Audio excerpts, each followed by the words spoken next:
Welcome back to the deep dive. Today we are really getting into a moment of, well, pure political combustion in the UK. Hmm. We've gathered some sources focusing on a, frankly, startling new electoral forecast, and also Prime Minister Keir Starmer's recent very high-stakes interview. That was on Sunday with Laura Kuenssberg, wasn't it? Exactly. And all this with the Labour Party conference in Liverpool, just, days away. The pressure feels immense. Oh, it's definitely at a boiling point. So for this deep dive, we've got kind of two main goals for you. Okay. First, we really need to unpack the specifics of that forecast, the data behind it, the methodology, Yeah. this projected political earthquake. Right. The hard numbers. Precisely. And second, we need to look closely at how Starmer himself is responding. He's acknowledging the public frustration, sure, but how does that square with his government's stated achievements and his argument about the mess they inherited? So we're sort of mapping the political fault lines right now. That's a good way to put it, yeah. Okay, let's jump straight into that shockwave then. The core thing here is this projection.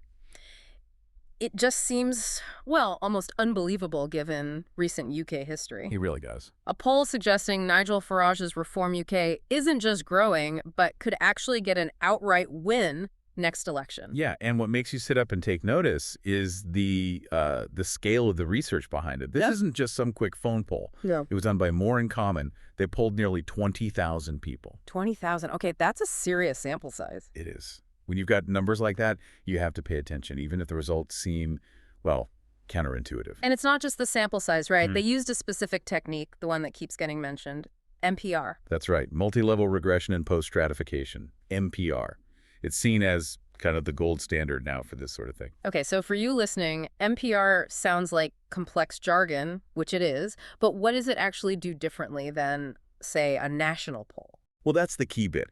MPR tries to get really granular. See, a simple national swing doesn't capture all the local variations, does it? Right, different areas react differently. Exactly. So MPR takes those 20,000 responses and builds these incredibly detailed statistical profiles for, well, every type of voter. Based on? Age, income, education, where they live, local issues, how they voted before, all that stuff. So it's building like voter personas for different groups. Kind of, yeah. It connects the big national trends to what might happen in specific local areas, specific constituencies. How does it do that connection?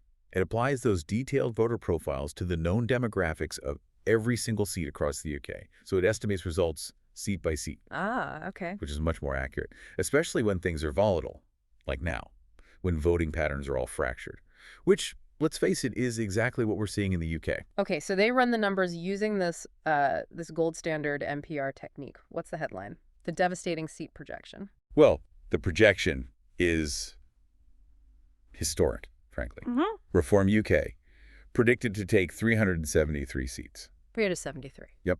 That gives them an outright majority of 96 seats. Wow, okay.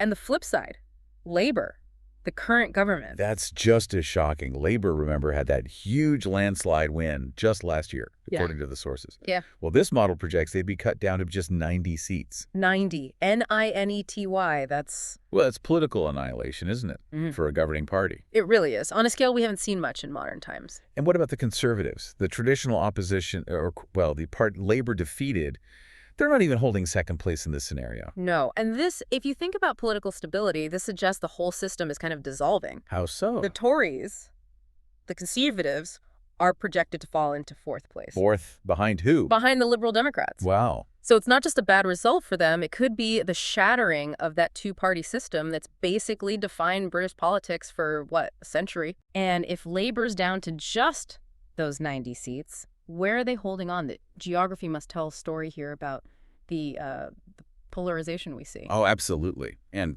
the sources are very specific. Labour's remaining seats would be, and I'm quoting here, predominantly in urban centers such as London and university towns. Right, so big cities and student areas. Exactly, which reveals this huge divide, doesn't it? Labour becoming sort of the party of these concentrated specific urban and academic bubbles. While the rest of the country appears ready, according to this model, to swing massively towards Reform UK. Which points to the drivers of that swing, maybe? Like anti-establishment feelings, immigration concerns, economic worries outside the cities. It certainly suggests those factors are incredibly powerful right now. very powerful indeed. Okay, so that context makes Keir Starmer's reaction even more critical, doesn't it? Facing numbers like these. Yeah. How do you respond? Well, he has to project some calm, but also acknowledge the threat. And his immediate response, when asked how much trouble he was in, he said, "We've got a lot of hard work to do." Mm-hmm. It's a very measured line. Standard crisis management, almost. Step 1. Validate the public mood. He did acknowledge the frustration people feel. He did, yeah. But then he pivoted quite quickly to the defense, the inherited mess argument. Right. He said they inherited a complete mess, a broken economy, a broken public services. That's the core message. He's basically saying, look, these problems are huge, they're deep-rooted, we didn't create them, and we're the ones trying to clean it up. Which makes political sense as a narrative, but it kind of clashes with the public mood, doesn't it? If that poll is right, people aren't feeling patient. He's asking for time when the poll says time's up. That's the absolute crux of the problem for him. He explicitly said delivering the change they promised would take time. So how does he counter the idea that nothing's happening? He must have pointed to some wins, surely. He did. He had to cite specific, tangible things people might see or feel. Like what? What did he highlight? He focused on 2 main areas: increasing NHS appointments. Okay, healthcare, always key. And rolling out an expansion of childcare, things that affect families directly. Trying to show the government is actually delivering something. Exactly. He said, there's a lot we've achieved, but we've got to do more. Trying to balance progress with, managing expectations. But clearly, based on that poll anyway, those achievements aren't cutting through. They aren't building loyalty or stopping this drift to reform. Apparently not, no. And maybe that's why his tone shifts when he talks about Reform UK. He gets much more aggressive. He does. He framed the fight against Farage and his politics, not just as policy differences, but as something darker. Yeah, he called the politics toxic and said this whole contest is the fight of our times. That shift is really interesting. It feels like a calculated move. If the look at our achievements message isn't working against reform's appeal, then change the frame. Exactly. Escalate the rhetoric, make it a moral battle, try to rally voters back, not necessarily out of love for Labour's progress, but maybe out of fear of the alternative. And this kind of external crisis, this polling shock, it never happens in a vacuum, does it? Yeah. It always feeds back into the party's internal politics, especially right before the party conference. Oh, absolutely. That's why his plea for unity felt so well pointed. He said, we've all got to be in it together. Suggests he knows there's pressure building internally, too. You have to assume so. And the sources mention this speculation, which underlines why he'd need to say that. What speculation? That the Greater Manchester Mayor, Andy Burnham, might be eyeing a return to Westminster, possibly to challenge Starmer if things get really bad. Ah, the classic leadership murmurings. The worse the polls look externally. The more restless potential rivals get internally. It's a familiar pattern. And Starmer obviously tried to shut that down. He said something about not having time for introspection. Yeah, he said, we don't have time for introspection. We don't have time for navel-gazing, trying to project focus outwards. Oh. But then he immediately added, almost conceding the point, that you always get a bit of that at a Labour Party conference. So, a little bit of realism there. It felt like an attempt to downplay it, while also admitting, look, the atmosphere is so tense, we really cannot afford internal squabbles right now. He's walking a very fine line. So let's pull this together then. We have a sitting prime minister. He has a defense narrative. We inherited a mess. It takes time. But look, we are making progress on the NHS, on childcare. Tangible things. Coherent argument, yes. But at the exact same time, he's looking at this incredibly detailed poll using sophisticated methods, NPR, yeah. predicting a defeat of historic proportions to a movement he himself labels toxic. That's the core tension, isn't it? A government that is, technically governing, ticking some boxes, making some progress. Is being told by the data, essentially, that the public's already decided to sack them. And the sheer speed of it. From that landslide win just last year, the sources say, to this projected collapse.